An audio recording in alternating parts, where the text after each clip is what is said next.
of all the rotten luck? Or was it an act of fate?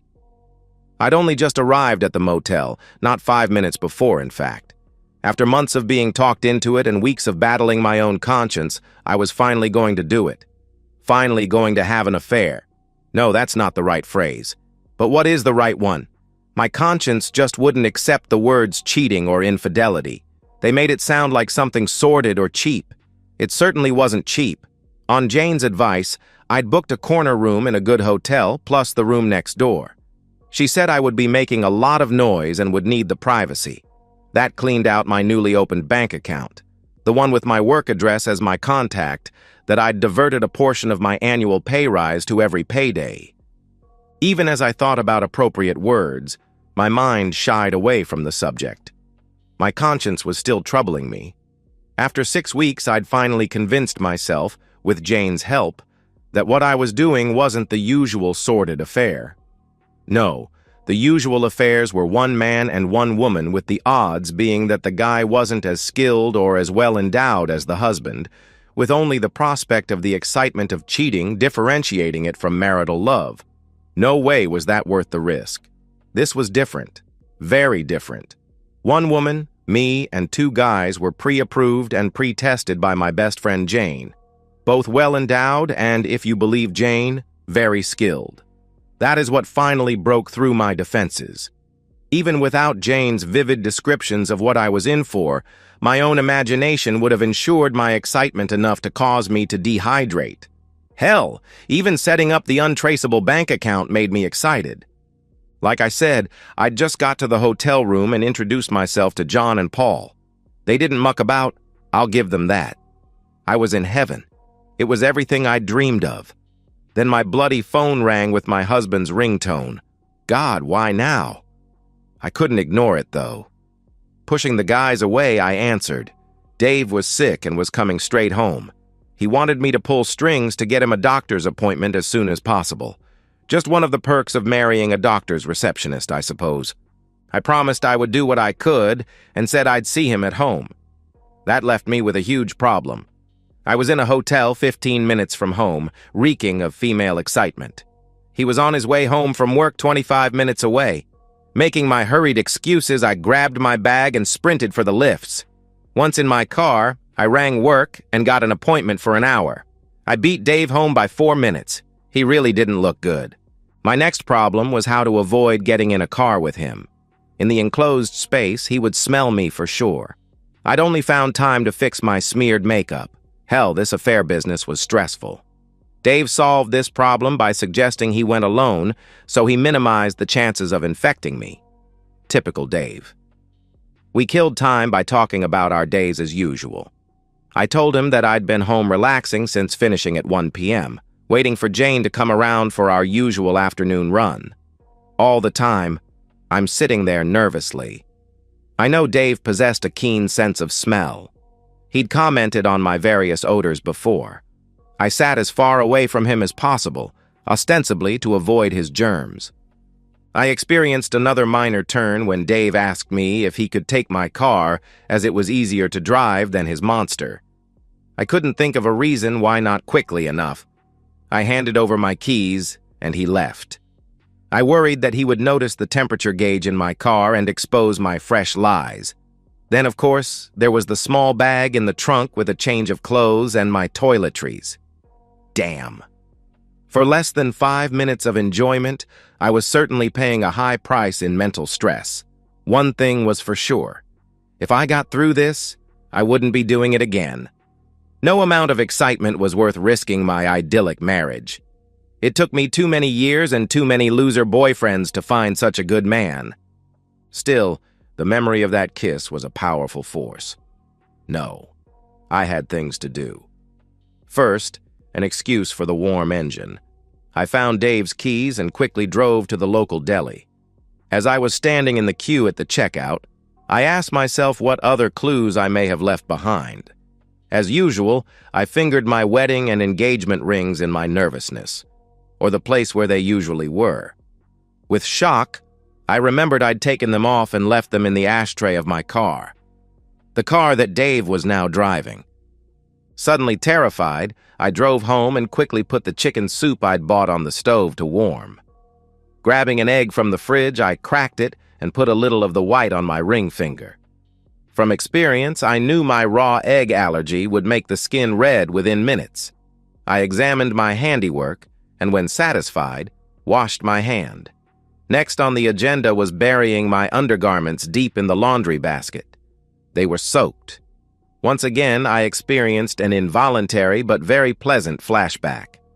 Hopping in the shower, I detached the flexible head and turned the dial to jet. What can I say? In less than 5 minutes, my body was very, very clean. Out of the shower and dressed, I turned the stove off and wondered where Dave was. He'd been away nearly an hour. Even as I thought that I heard my car return, Dave staggered in and lay on the couch.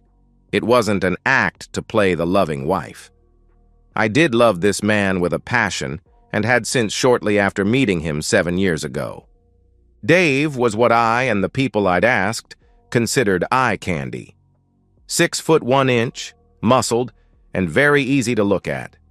After being introduced, we'd talked for hours, and I was pleasantly surprised he wasn't nearly as dumb as men of that physical caliber normally are. In fact, he was obviously very intelligent and going places professionally. What staggered me most was the fact that it was obvious he was interested in me. With the slightly pessimistic self-image common to women, I'd thought he was out of my league. That was the first of many meetings as he pursued me with alacrity. It was very complimentary. We didn't consummate our relationship for 2 months. Dave said he thought we were at the beginning of something very special and had all the time in the world to do it just right. We were. Our first was at a very romantic ski chalet when he'd organized a trip to the snow for us. It was well worth waiting for, too. His combination sent me to heaven. His stature next to my 5 foot 6 inches daintiness gave me a delicious sense of powerlessness. We never did go skiing. His proposal 7 months later was not unexpected, but very welcome. I made sure to warn him that I had malformed ovaries, and doctors advised me I might have trouble conceiving. Dave didn't reconsider for a second. He in turn warned me that he had a bit of a temper. It was normally fully controlled, but every now and then he lost it completely. He related a story from his younger days when he was walking home from a bar. Passing an alley, he'd heard a scream, and on investigation discovered a woman being assaulted by 3 men. He'd pulled them off her, then placed himself between the woman and her attackers. They made the mistake of pushing the issue. 5 minutes later, 2 of them were unconscious and 1 had fled. One of the former had his jaw broken in 3 places. The other one died that night in hospital. Dave said he had no recollection of the fight, just a memory of a red rage. Luckily, the woman's statement cleared Dave of any wrongdoing. Her story that Dave simply put himself between her and them and acted in self-defense when they took offense to this ensured a verdict of death by misadventure was returned by the coroner. We also both discussed our values, including our views on fidelity. Unsurprisingly, we both valued it high on our lists. Dave told me the story of how his ex-fiancée cheated on him and how hard he'd taken it. I was his first serious girlfriend since her. We married and were in the middle, living happily ever after. A little over a year ago, I'd gone off the pill at age 33, and we'd had a very busy and pleasant time since, trying to make a baby. Our lack of success wasn't overly worrying yet, and I was thoroughly enjoying being one satisfied lady. A month ago at a party, I'd whispered in his ear that I was ovulating. He'd made our excuses quickly, and we'd left. It took us 2 hours to get home with 2 stops at different dark cul-de-sacs, once in the back seat and once in some bushes on our picnic blanket. Oh yes, I was in heaven. I'd even surreptitiously considered going back on the pill just to make this fantastic time last forever, but I was looking forward to a family as much as Dave. If our children inherited Dave's looks and my brain, they would rule the world. Hello.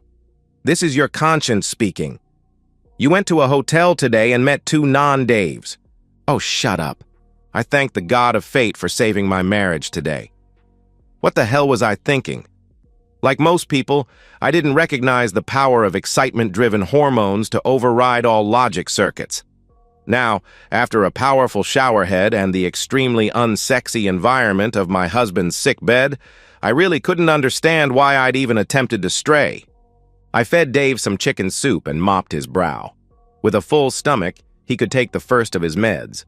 I took the opportunity to ask if we had any cream for dermatitis, and pointed out the red patch on my ring finger. I escorted him to bed and tucked him in before 7 p.m. Going back downstairs, I quietly retrieved my rings from my car. Thank God they seemed to have been undiscovered. I might not have to use the dermatitis defense at all. That only left 2 potential exposure points to cover. At Dave's insistence, I made up the bed in the spare room. The doctor said he was contagious. I went back to the lounge to relax. Jane didn't answer her phone. After her divorce last year, she spent a lot of time in noisy bars. Making up for lost time, she said. My conscience asked me if she was really my friend. Would a friend plant the seeds in my head that led to my near miss of today? Until January, I'd never considered infidelity. It just wasn't me. I'd finally found the man of my dreams and wasn't going to do anything to spoil that. As I'd often discussed with Dave, I hated cheaters. Not so much on moral grounds, but on the hurt and damage it did to the innocent partner in the relationship. So what happened to lead me into a hotel room on the brink of, well, let's be frank, cheating? In a nutshell, Jane. Jane and her husband were acquaintances until 18 months ago. Then, in short order, my 2 best friends left town, and Jane and her husband mutually agreed to call their marriage quits. I saw her looking lonely at a party and so talked to her. We were pretty much inseparable after that. Just about every weekday for the last year, Jane came over and we went for a run in the local park, then back to my place for a gossip. For the first few months after her separation, Jane was quiet and seemed to be working on her ex to consider giving it another go. Then about a year ago, there was a step change when she rejoined the swinging singles scene. She kept me entertained with her various conquests over our coffees.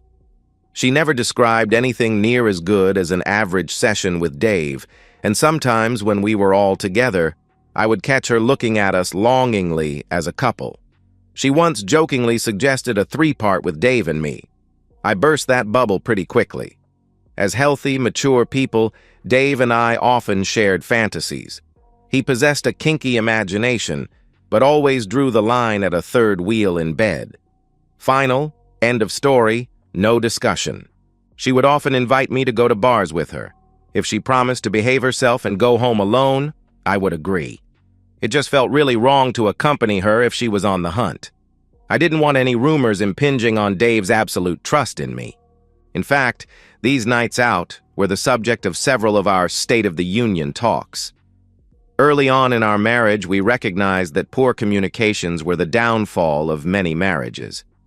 So we'd begun a habit, every month or so I suppose, of sitting together as a couple for what became jokingly known as State of the Union talks. We discussed the rules at the first meeting. We could and should raise any issues that bothered us in an atmosphere of complete honesty and with no fear of recrimination. Over the years, several small, niggling issues had been discussed and neutralized. One was me telling Dave that he snored when he slept on his back. For the next month, he slept on his side with a pillow tucked where it prevented him from rolling onto his back. After a month, sleeping on his side was a habit. Thus, snoring, the cause of many a divorce, was never an issue for us. In turn, Dave raised that he was slightly uncomfortable with me wearing revealing clothes when I went out socializing without him. I started dressing more conservatively. When our friends found out about our state talks, many of them pumped us for details. We were happy to help them out. Our last talk had been 6 weeks before. Jane had cast doubt on my absolute faith that Dave had never strayed. Verbally, I shot her down, but a seed had been sown. In the back of my mind was the unanswered question of why Dave chose me. I was honest enough to know he could have done better. That is exactly what our talks were for. The next night, I initiated a discussion. With only a slight nervousness, I told Dave what Jane said and asked him if he'd ever been tempted since we'd been together. Without any apparent rancor, Dave told me that though he'd been propositioned many times and even felt an animal temptation to do it, he'd never seriously considered it.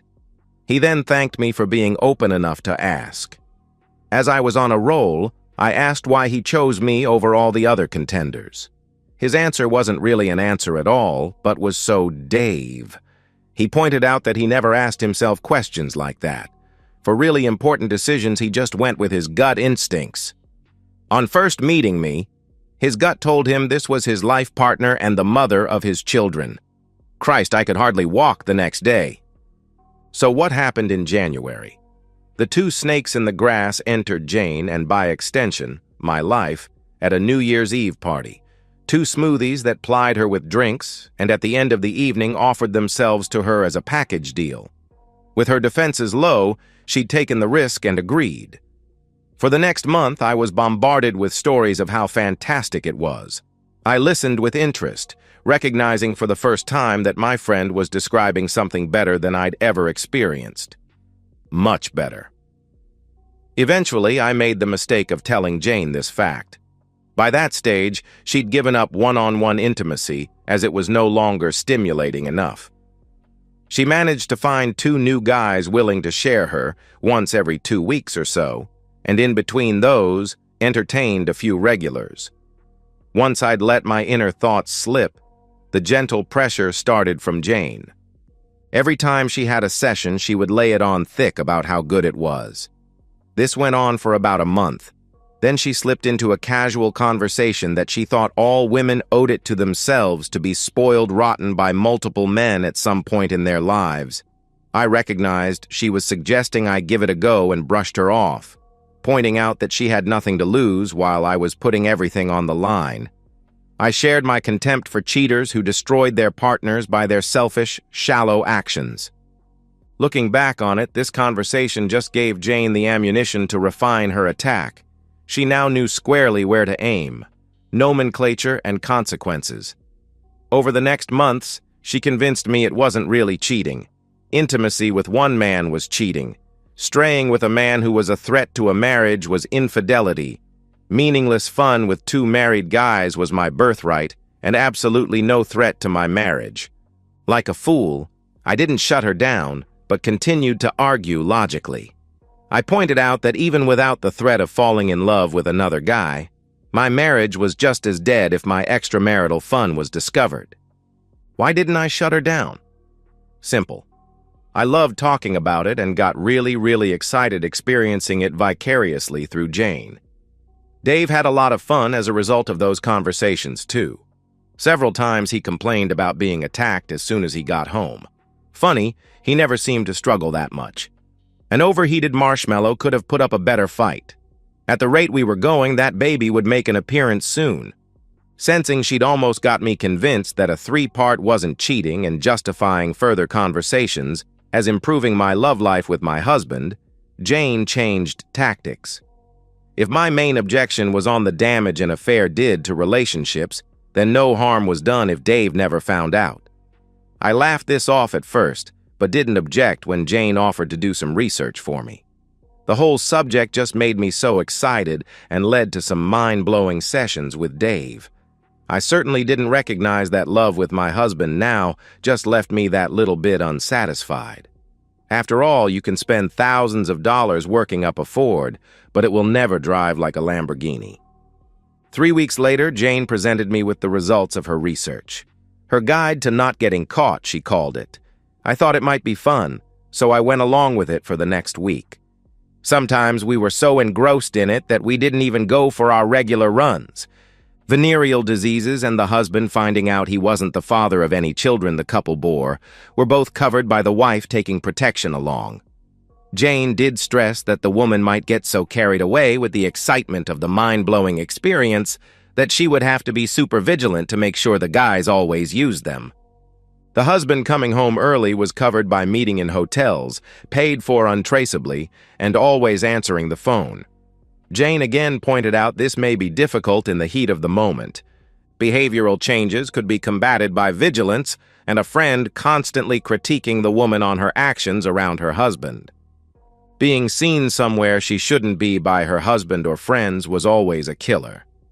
Jane suggested that choosing a hotel near a shopping center the wife had every right to be visiting would get around that. Someone else could do the booking, and a basic disguise and a bit of stealth should guarantee the safety of the rest. Physical signs of intimacy could be negated as a giveaway by the woman leaving ample time to thoroughly clean up afterward. She could even set an alarm for the time that all activities must cease. The husband finding undergarments was a non-issue. The purpose of them is to put the participants in the mood. Jane assured me that would be completely unnecessary.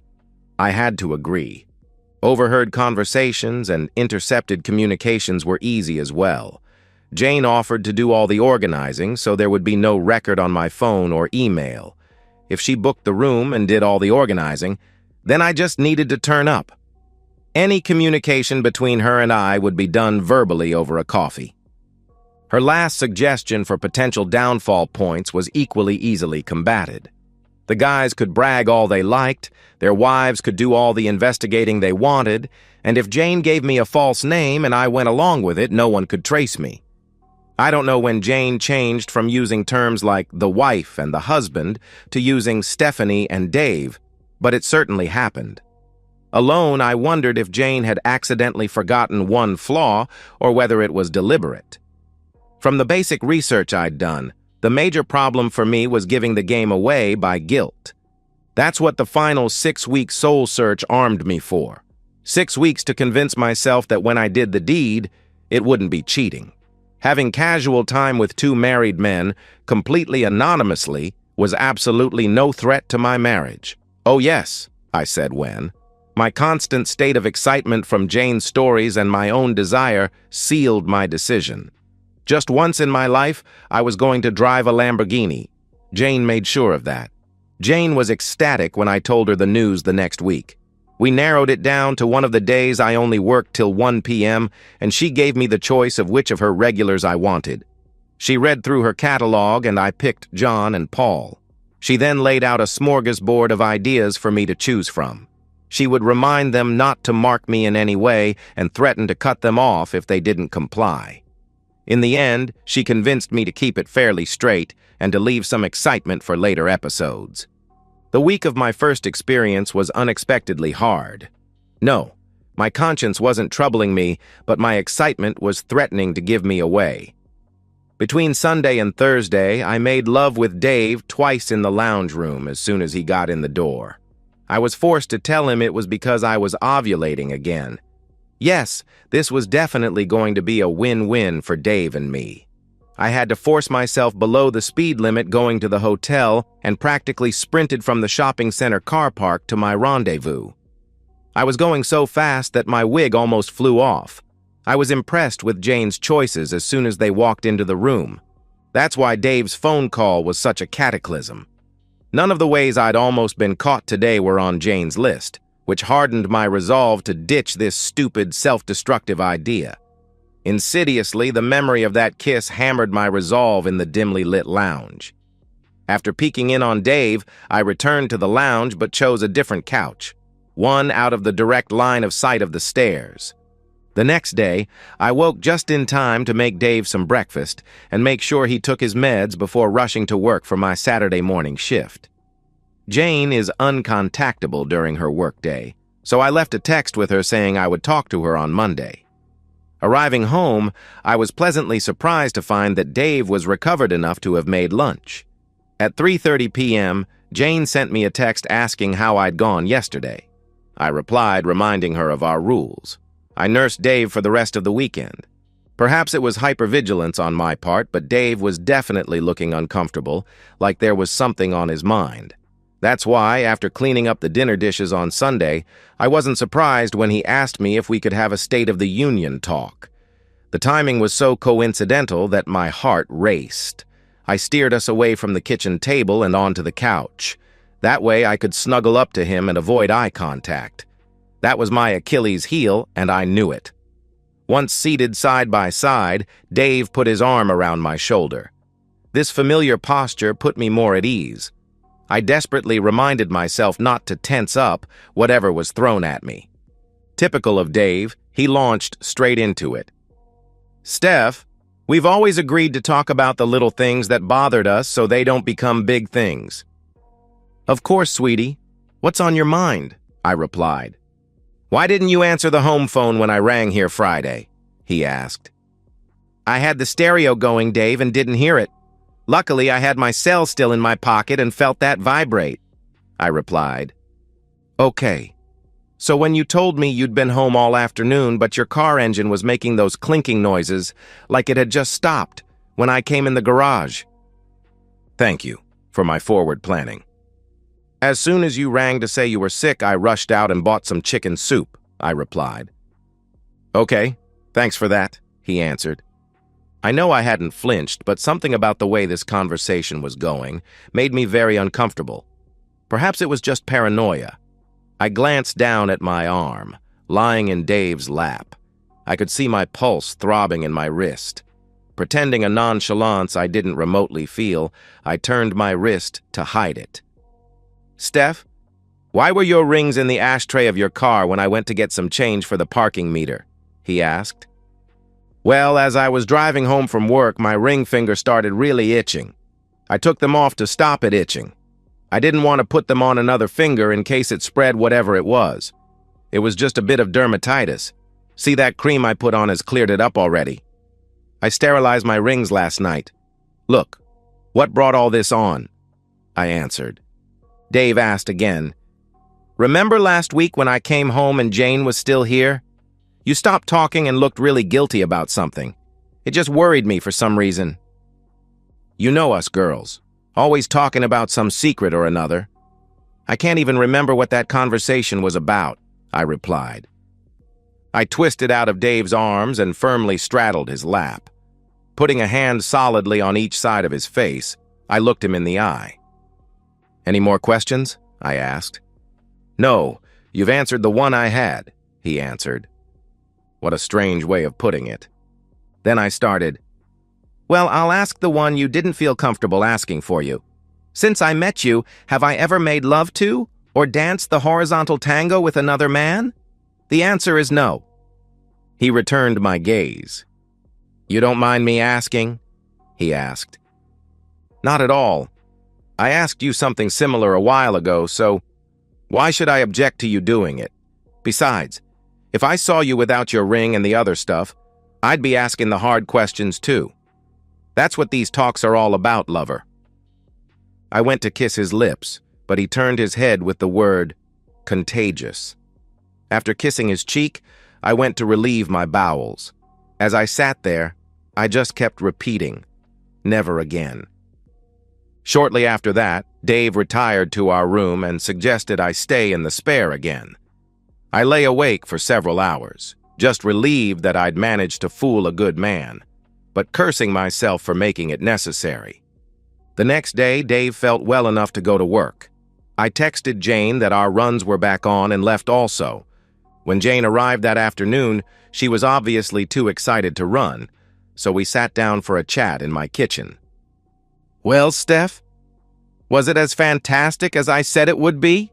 she asked. I related my sad story of woe to my friend. She looked as crestfallen as I'd felt when I first got Dave's call. When I got to the bit about calling it all off as not worth the risk, she went silent for a long time. When it became uncomfortably long, I tried to break the tension by asking how her weekend had been. When she smiled and started talking about her latest group experience, I stopped her. "No, Jane, I don't want to hear about that. What else did you get up to?" Again, the crestfallen look. After it became clear we'd forgotten what else to talk about, we went for our run. The following days were much the same. Several times Jane tried to raise the subject of intimacy, but I'd learnt my lesson. Over the next 2 weeks, Dave and I made love several times. I noticed that I was feeling way less excited than I usually did. When we did have love, it left me increasingly unsatisfied despite having the same number of excitement. The reason was obvious. I'd seen a Lamborghini in the driveway one day but hadn't got to drive it. The next day, the Ford was back. It took the full 2 weeks for my resolve to weaken. It was a Monday night. Dave had been forced to leave Friday morning to fix a problem at one of the plants in another state and was due back that evening. Maybe the lack of intimacy over the weekend contributed to my weakness. Jane was obviously very excited about something, and this time I didn't shut her down when she wanted to talk about her weekend. She told me a story that almost had me excited. As an added thrill, Jane had taken to wearing her old wedding ring when she went on the hunt, to pretend she was cheating. To pretend she was me, I suppose. On Saturday night, she'd gone back to a guy's place with his friend. Jane said she got so excited that she fainted. "Oh, Steph, I'll tell John and Paul to do that to you. It is so good." Consequently, I left Dave alone that night when he got back, which was a shame as this was the day that I actually was ovulating. I woke in the middle of the night and noticed he was gone. When I quizzed him in the morning, he said he'd had trouble sleeping. The next day was more of the same conversations with Jane. I kept my resurrected resolve for the first half hour, but she kept chipping away at it. Eventually, her stories of being spoiled rotten by 2 hunks caused me to answer maybe when she asked if I wanted her to reschedule. Shortly after this, Dave came home. Normally, Jane didn't like to still be there, but we'd lost track of time. Jane was sitting at the table. I was at the coffee machine. Dave strode in, said hello, then kissed me. After breaking off, he apologized to Jane, saying he just loved me so much and couldn't help himself. Jane looked green with envy. To further apologize, Dave insisted Jane stayed for dinner. He then spent all night touching and holding me, which made both Jane and I uncomfortable. Overall, it was not normal behavior for Dave. We went to bed as soon as Jane left, and Dave spoiled me, I must say. It certainly dispelled any subliminal fear I'd had that Dave was being a little emotionally remote from me. When my alarm went off the next morning, Dave had already gone to work, leaving a note that something had come up. That day was another early finish for me. Showering off the sweat and the smell, I prepared for Jane's regular visit. She came over with her normal street clothes on and a scarf around her neck, despite the mild weather. When I quizzed her, she said that her neck was stiff and sore, and she was keeping it warm. She certainly looked tired and quite down. We chatted about nothing for a while. I kept waiting for her to perk up and talk about a schedule, but she didn't. After a while, I was forced to raise it. "Are you feeling all right, Jane? I expected you to come armed for excitement today. In fact, I've been thinking about it. Next Tuesday works for me. Can you tell John and Paul about that ring trick?" "No!" Jane had stood and shouted that. She slowly sat down again. I noticed she suddenly looked quite pale. "No, Steph. I really don't think you should do it. I was wrong to even suggest it to you."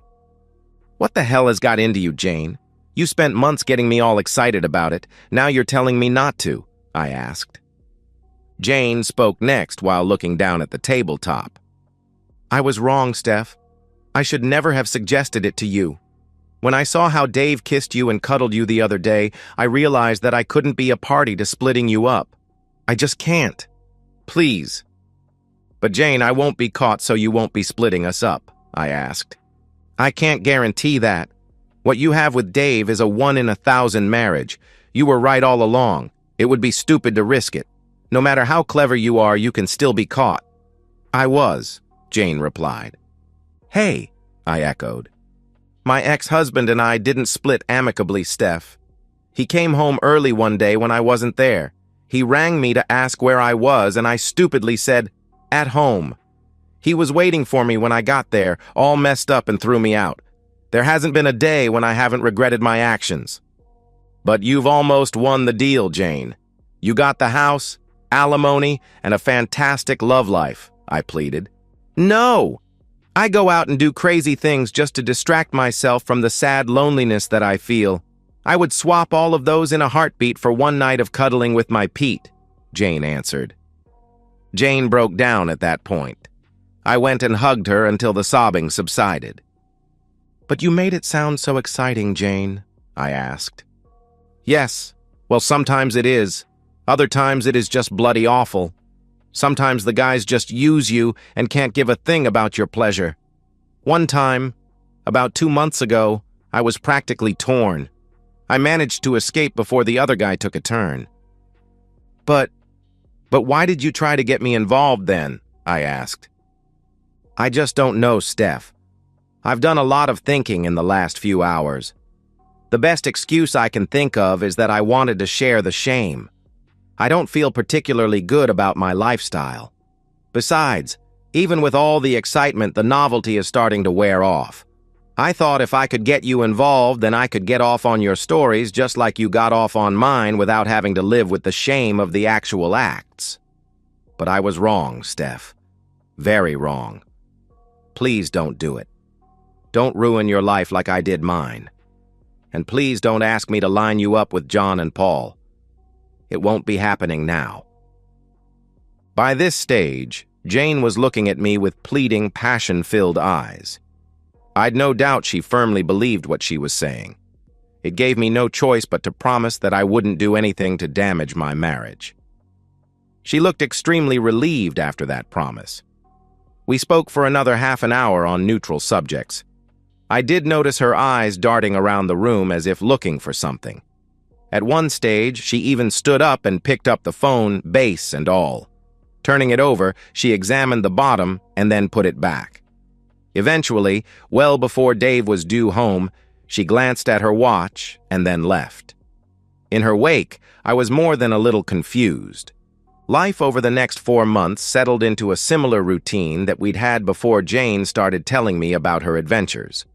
I knew she still went hunting, but when I quizzed her about it, she only wanted to relate her bad experiences. More than once, she made me re-promise not to risk my marriage.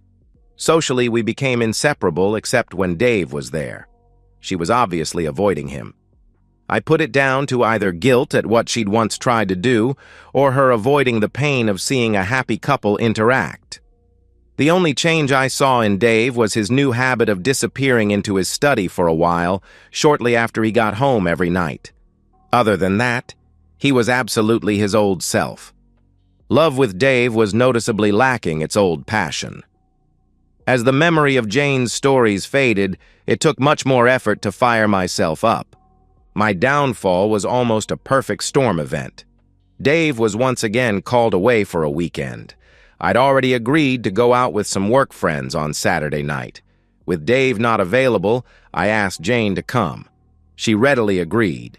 She rang me up on Saturday afternoon, however, and told me that her mom was sick and she couldn't make it.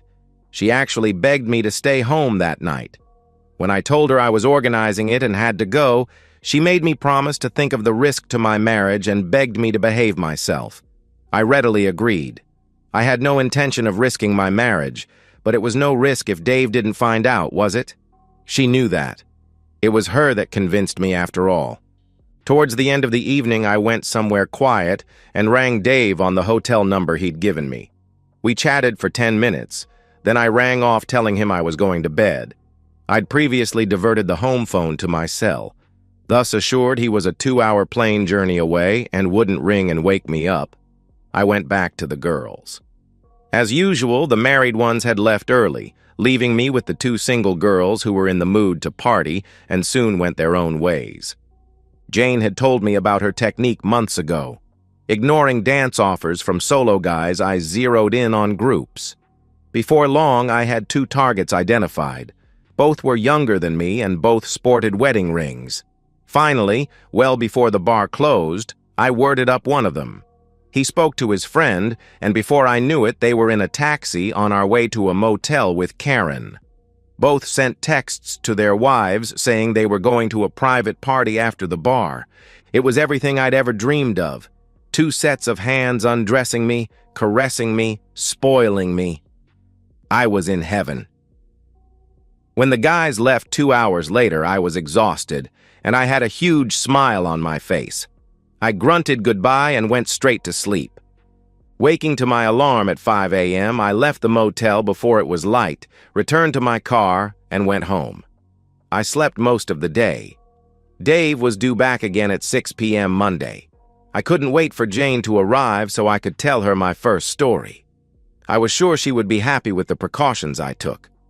I hardly gave a thought to Dave finding out. My guilt was so small he would never detect it. I could hardly sit still when Jane arrived just after 3 p.m. She immediately picked up on my excitement. "What's up, Steph?" she asked. "I did it!" I roared. The color drained from Jane's face, and she said in a quiet, doom-laden whisper, "What?" "I went with 2 guys Saturday night. It was even better than you described it, Jane. They took me to a motel and—" "You stupid woman! You've killed me!" she answered. She jumped up and made for the door. Stupefied, I intercepted her and stared into her obviously terrified face. "What the hell is going on, Jane?" I asked. When it was obvious she couldn't get away, Jane slumped against the bench. "He knows Steph. He's always known," Jane answered. "Who knows what Jane?" I asked innocently. "Dave, Steph. He knows everything," Jane answered. "What? How?" I asked. "The first time you tried and he almost caught you. He told me that you'd shared one of your State of the Union talks and you denied everything when he confronted you. He said he put his arm around you and felt your heart pounding in your chest. He knew you were lying. I've really got to go." "Not until you tell me everything," I answered. My heart was again producing that roaring noise in my ears. I had a flashback to the night she was talking about. The cold way that Dave said, "You've given me your answer." "He came and saw me in the middle of the night, a couple of weeks after your first attempt. He told me he'd set up recorders everywhere after he caught you lying. He hadn't said anything till then, as you seemed to be determined never to do it again. Remember, it took me about 2 weeks to talk you back into it? Well, that was the night. I answered the door and he grabbed me round the throat and almost choked me. I could see the rage in his eyes. He told me that as I'd talked you into it, I now had to talk you out of it, or he would kill me.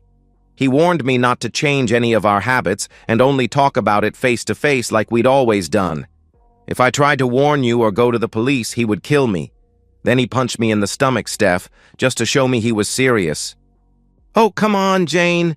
Dave wouldn't hurt a fly," I replied. "Are you sure, Steph? How long did I have to wear that scarf to hide the bruises? What about that guy he killed?" Jane answered. "That was an accident." "Was it, Steph? Are you sure?" Jane asked. The look in her eye told me she didn't think so. "Did you know he beat up his first fiancée and her lover, Steph? Then threatened them so they didn't report him?" Jane asked. "No, he wouldn't do that," I replied. "He did, Steph. I went and saw her," Jane pleaded. I felt the color drain from my face also. Jane used my distraction to make for the door. Halfway through, she threw over her shoulder. "I'm sorry for getting you involved, Steph. Take my advice. Run away. Far away." As her car screamed off down the road, I sat down and panicked. Which one was really Dave? The mild-mannered man I knew, or the violent, avenging one Jane described?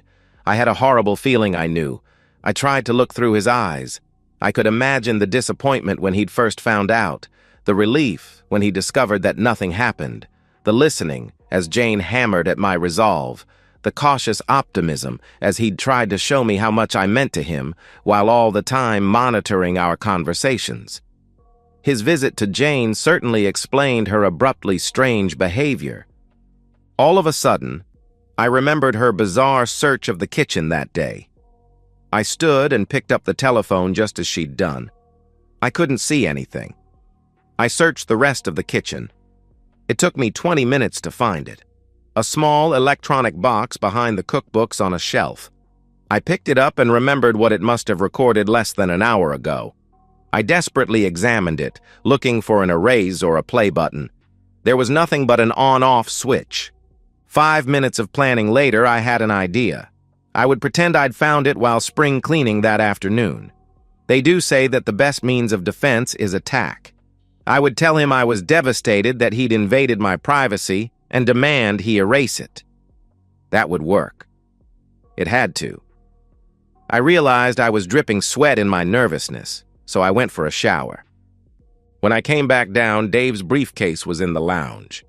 "Dave, honey, where are you? We need to talk," "I'm just in the study, Steph. I'll be out in a tick," he replied. I turned on the coffee maker and put the bug right in the center of the table. Swallowing my nervousness, I tried to work myself into a rage. All of a sudden, there was a huge bellow from the study and a mighty crash. On reflex, I headed to the study door and looked in. Dave had his back to me and was kicking his overturned desk. He still had a pair of headphones around his neck. Suddenly, I realized why he went into the study every night. The bugs must be transmitted to a central recorder. He'd already heard my confession. I was busted and he was lividly out of control. As I watched in horror, he picked up his desk chair and half-turned to smash it against the bookshelf. As he did this, he spotted me, and I saw his slitted eyes and a flushed face focus on me. I felt like a deer in a spotlight. I have never seen or even heard of that much rage going into a single glance. "Cheating woman" was the only word he spat. I watched in terror as he spanned again and stepped to his safe, the one he kept his target pistol in. I finally recovered enough to run. Pausing only to grab the keys, I jumped in my car and added my own to Jane's rubber tracks on the road. I rang Jane. She was half an hour out of town already. I pleaded with her to stop and wait for me. She reluctantly agreed. When we met up, we drove for another hour. We withdrew the daily maximum from an ATM on all our accounts, then ditched our traceable cell phones in a bin and bought disposable ones. Then we headed off in a completely different direction. 2 days later, we parted ways. We just were a constant reminder to ourselves that we'd destroyed each other's lives. Before we parted, we came up with a plan to stay in touch. When we both settled down, we would keep our disposable phones in safety deposit boxes. At 11 a.m. on the first day of each quarter, we would ring each other. We would never tell each other where we lived in case one of us was discovered and live completely separate lives. "So how long ago was that again, madam?" "That was 11 years ago, and this is the first time I have been back to town, officer." "So that makes you what, 45? He asked. I saw the skeptical look he gave me and felt I had to defend myself. "Yes, I know I look older. 11 years of looking over your shoulder, never being able to contact your old life, and constant guilt does that to you." "Oh, so you finally found some guilt, did you?" "Yes, but mainly for Dave. I was the second long-term partner that he had to stab him in the back. The chances of him leading a normal life after that were zero." "What about Jane?" he asked. "Well, we rang each other on the first day of the next quarter. She wasn't traveling very well at all. As she'd left town very quickly, she didn't have any work references. She didn't come out and say it, but reading between the lines, she was hooking to make ends meet. I didn't hear from her after that. 2 years later, I had some spare cash, so I hired a private investigator. He managed to trace her phone to a lawyer's office. All they would tell him was it was part of a deceased estate. They wouldn't tell him anymore, and I said no when he asked if I wanted to dig further. What was the point? I know what happened." "And what exactly do you want from the police, madam?" he asked. "Well, I got back to town just now. My mother is dying. Can you send someone with me to Dave's house and warn him of any retribution? I just want to say goodbye to my mom. If he wants to kill me after today, he can. I've had enough. I'm not going to run anymore." "Haven't you got a husband or a boyfriend that can go with you?" he asked. "Are you kidding? Leading a life under a false name, too scared to make any friends because you know you'll have to leave within a year, doesn't lead to healthy friendships? One guy was special once, about 7 years ago, but when I told him why I was so scared, he disappeared pretty quickly." "Okay, madam. It's highly unusual, but what the hell, it's a slow day." I jumped in his cruiser. We drove down Jane Street on the way. Her house was gone, replaced by some units. "What happened there? Did they pull the old house down?" he asked. "Number it burnt down. Oh, 10 or 11 years ago," I replied. I had tears in my eyes when we pulled up in front of my old house. According to the telephone directory, it was still Dave's. Reluctantly, I got out, followed by the policeman. He undid his holster and stood to the side of the door while I rang the bell. The familiar chime just reinforced what a waste of time the last 11 years had been. The door was opened by a child.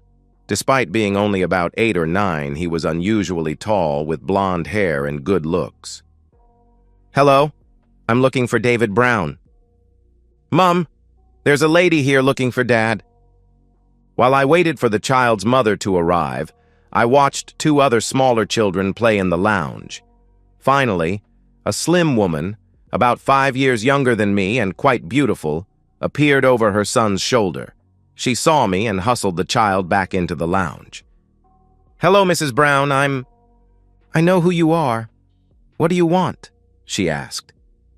"I just wanted to apologize to my husband and—" "I can assure you that my husband doesn't want anything to do with you. Seeing you will just make him sad again." "Please leave," she replied. "Well, just tell him I'm staying at my mother's place and just to come over there and get anything out of his system he wants to." "Why would he want to see you?" she asked. "Well, I know he has been looking for me for 11 years, I answered. "I can tell you that I have known him for almost 11 years and been married to him for over 9. I can assure you that he never said anything to me about trying to find you.